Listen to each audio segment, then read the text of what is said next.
다니엘서는 구약의 대표적인 묵시문학인데 묵시문학은 뭐고 묵시문학은 왜 생겼냐 이런 것을 우리가 알아야 됩니다.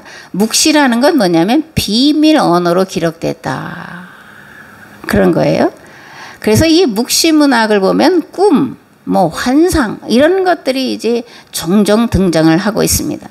그러면 왜 비밀 언어로 기록을 했을까라는 건데 묵시문학은 박해 시대의 산물이에요. 그래서 직접적으로 하나님의 말씀을 구약 왕정 시대에 그 예언자들이 선포했던 것처럼 선포할 수가 없었고 그래서 변형된 예언 활동이 묵시라는 겁니다. 그러니까 정치적인 박해뿐만이 아니라 종교적인 박해가 심해졌기 때문에 그래서 다니엘서가 묵시문학 형식으로 쓰여졌고 요한계시록이 로마 제국의 박해 앞에서 묵시문학 형태로 쓰여졌다라는 겁니다. 그러니까 묵시는 드러내놓고 예언 활동을 하기 어려운 박해 시대에 유대인들이 아니고는 알아들을 수 없는 비밀 언어를 사용하여 하나님의 말씀을 선포하게 됐다 그런 겁니다.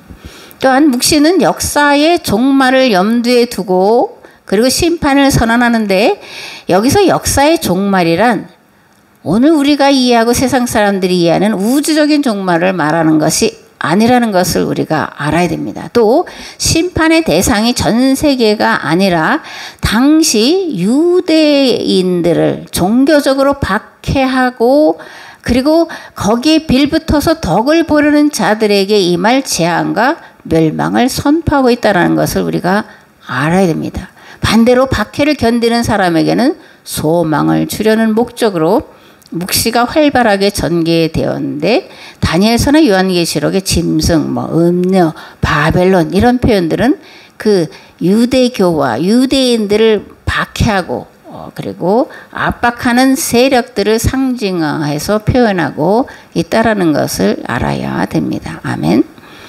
바벨론 포로기 이후에 이스라엘 백성들의 신앙과 사고에 많은 변화가 일어나요. 특히 하나님에 대한 이해의 폭이 확장되는데 이전에는 유대인들은 하나님을 자기들만의 하나님으로 생각을 했습니다. 그런데 바벨론 포로기를 거치면서 이들은 유대인의 하나님에서 세상을 창조한 창조주 하나님으로 하나님에 대한 이해가 확장이 됩니다. 그리고 이스라엘만의 역사를 주관하시는 하나님에서 세상 모든 역사를 주관하시는 하나님으로 하나님에 대한 이해의 폭이 넓혀지고 있고 그리고 깊어지고 있는 것을 볼 수가 있습니다. 그리고 시간에 대한 지평도 과거와 현재에서 종말로 확대되는데 이들은 현 시대는 악이 지배하는 때고 오는 시대는 하나님께서 지배하는 완전한 시대고 그 중간에 주님의 날이 있는데 이 날은 하나님께서 역사에 개입하셔서 악을 제거하고 심판하시는 때라고 생각을 했고 요한계시록에 나오는 천년왕국 사상은 묵시문학에서 말하는 종말의 중간기를 말하고 있다는 것을 우리가 알 수가 있습니다. 이런 시간 이해를 바탕으로 종말과 내세, 심판과 부활 등의 사상이 생겨났고 인과응보 사상, 메시아 대망 사상 등 우리가 신약에서 주로 만나는 이런 개념들이 역사의 현장에서 삶의 경험을 통해서 만들어졌다라는 것을 알 수가 있습니다. 아멘. 다니엘서 9장 27절에 보면 이렇게 되어 있습니다. 침략하여 들어온 그 통치자는 뭇 백성과 더불어 한 이레 동안에 굳은 언약을 맺을 것이다. 그리고 한 이레의 반이 지날 때에 그 통치자는 희생제사와 예물 드리는 일을 금할 것이다. 그 대신에 성전의 가장 높은 곳에 흉측한 우상을 세울 것인데 그것을 거기에 세운 사람이 하나님의 정하신 끝날을 맞이할 때까지 그것이 거기에 서 있을 것이다.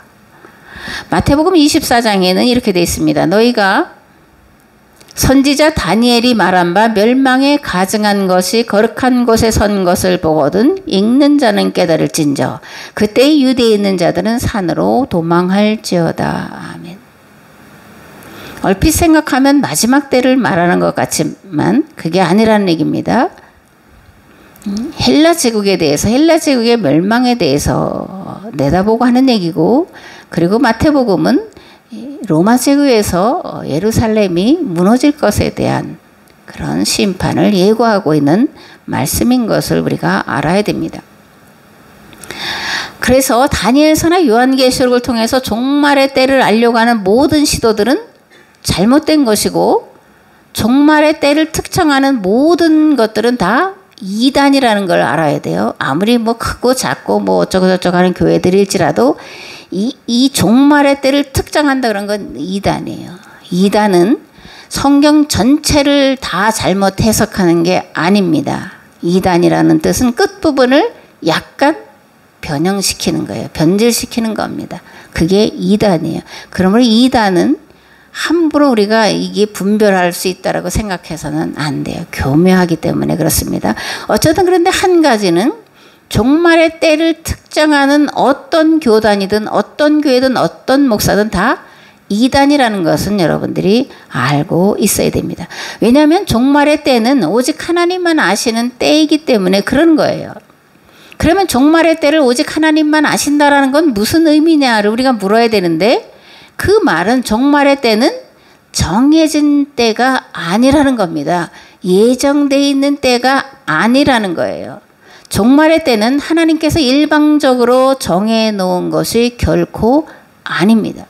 종말의 때는 교회가 어떻게 하느냐에 따라 달려 있어요. 교회가 이 땅에 하나님 나라를 실현하는 삶을 살고 있을 때, 그때 가서야 하나님께서 창조를 완성하시기에 임하는 거라는 겁니다. 우리가 또 교회가 하나님 나라를 만들어 놓고 있지 않으면 주님은 오실 수가 없어요. 창조는 완성될 수가 없습니다. 그러니까 우리가 어떻게 하느냐에 따라서 종말의 때는, 창조의 완성의 때는 다가올 수도 있고 멀어질 수도 있다라는 것을 우리가 알아야 됩니다. 그러므로 거듭 말하지만 종말의 때를 운운하는 모든 이단 사상 다 거짓이고 마귀에게서부터 온 거라는 것을 여러분들 분별하시고 속지 마시기 바랍니다. 아멘.